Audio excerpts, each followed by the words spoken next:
તો સર્વ ભાવપ્રેમી જનતાને જણાવવાનું કે આજથી આપણે આપણો મિની વ્લોગ ચાલુ કરી દઈએ છીએ.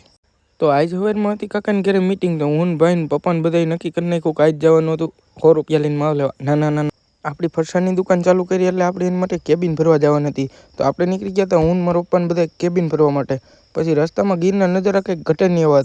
થોડીક વારમાં પૂગી ગયા હતા અમે લોકેશન, અને આ આપણી કેબિન હતી અહીં કંઈક આવી રીતના, ને અહીં કોક પડ્યો હતો. થોડીક વારમાં આપણે નીકળી ગયા કેબિન ભરીને એને બાંધીને ઘર બાજુ જવા માટે. રસ્તામાં આપણે શનિવારે ભેગી થઈ ગઈ હતી. અમુક કારણોસર મારે ને કાકાને વાંહે બેવું પડ્યું કારણ કે કેબિન હલતી હતી.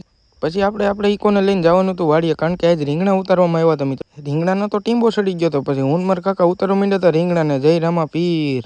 રીંગણાને જોખીને જબલા ભરીને આપણે વહી ગયા ઘેરે નાહી ધોઈને ચાર્જર લઈને ચાવી લઈને આપણે વહી ગયા દાદાને ઘેરે વારું કરીને આપણે આવી ગયા હતા દુકાને. કાંઈક આવી આપણે મિત્રો દુકાન ચાલુ કરી છે, અને આપણી દુકાનનો વ્યૂ ચેક કરી લીધો મિત્રો. અને થોડીક વાર પછી ગરાગી ચાલુ થઈ ગઈ હતી. આજના મિની વ્લોગમાં એટલું. Thank you so much.